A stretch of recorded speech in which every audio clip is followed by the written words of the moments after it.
सोल्टिफिट चस्मा लगाइवरी होइन त्यो डुप्लिकेटरको चस्मा लगाएर ठुलो म्याचिस दिएर आउँछ सोल्टीहरूलाई थाहा छ मलाई तर केही छैन यो भनेको ट्रेन्ड हो ट्रेन्डलाई जहिले पनि फलो गर्नुपर्छ जहिले पनि नयाँ टेक्नोलोजी नयाँ ट्रेन्डलाई जहिले पनि स्वीकार गर्नुपर्छ तर आफ्नो संस्कृति चाहिँ बिर्सिनु हुँदैन होइन त फेरि मैले कुरा गर्दाखेरि मलाई कसैले विश्वास त गर्दैन यस्ता ज्योति मगर जस्ता संस्कृतिको कुरा गर्ने नै भन्न हान्छ भने पनि मलाई घन्टै फरक पर्दैन अब मलाई थाहा छ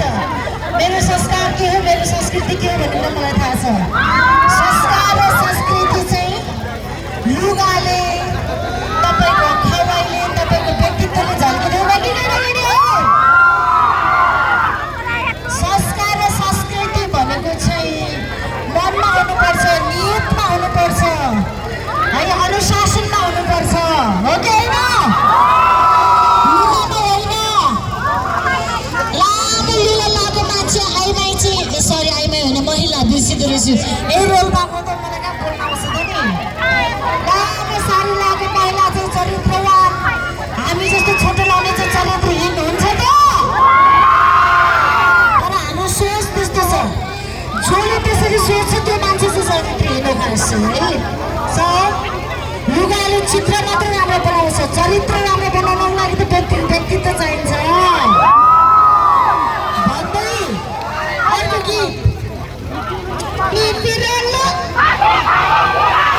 तल पनि पिरोलो छोरी खान पल्केको त छोरी खान पल्केको त छोरी खान पल्केको त अब ढाडे बिराल नभनौँ ल नभनौँ ल केटी हो के चाहिँ गर्छ ढाडे बिराल नभनौँ ल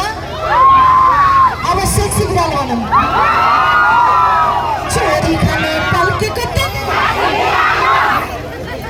मलाई फेरि केटीहरूको आवाज आएको मलाई एकदम भित्रदेखि एनर्जी आउँछ कि सिरियसली जुन देशमा केटी मान्छे बलियो हुन्छ नि जुन घरमा केटी मान्छे बलियो हुन्छ त्यो घर बलियो हुन्छ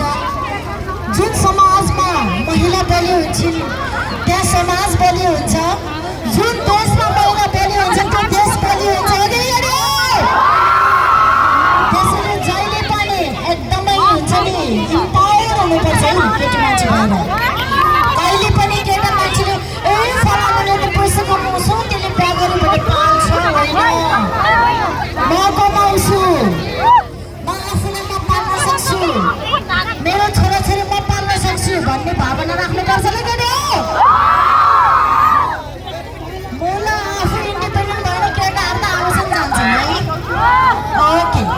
भन्दै अर्को गीत अब चाहिँ यो गीतमा चाहिँ कसैले पनि ढाडी बेल्न भनेर सिधै सेक्सी बिरालो भन्नु ल तर आज मलाई हुन्छ नि तपाईँहरूको अनुहारमा खुसी देख्दा पुलिसको आँखामा खुसी देख्दा मलाई एकदम खुसी लागिरहेछ मैले यत्रो दिन काठमाडौँमा मैले कुनै पनि प्रहरीको अनुहारमा मैले खुसी देखेको थिएन है अनि मैले सोधेको थिएँ मैले आयोजना सोधेको थिएँ कि यस्तो बेलाको पनि प्रोग्राम गर्ने र भनेर भन्नुभएको थिएँ होइन अनि मलाई के भन्नुभएको थियो थाहा छ होइन फटा बदमासहरू जति सबै बजारतिर छन् रे के जस्तै दाङ के भन्छ अरे झापा काठमाडौँ पोखरा चितवन भैरुवा जो मान्छे फटाहरू छ नि सबै तिनीहरू सहरतिर छन् रे हामी गाउँमा त त्यस्तो शान्ति नै छ हजुर गाउँको मान्छेहरू त एकदमै राम्रो छन् दिलदार छन् भन्ने सुनेको थिएँ मैले होइन सो हो पनि हामी गाउँलेहरू साँच्चीकै दिलदार हुन्छ हो कि होइन हामी गाउँको मान्छे नै राम्रो हुन्छ फटाहरू त्यो सहरतिर बस्नेहरू है त सो त्यो फटाहरूलाई सम्झिँदै एकचोटि फेरि सबैजना सेक्सी बिराल भन्ने त छोरी खान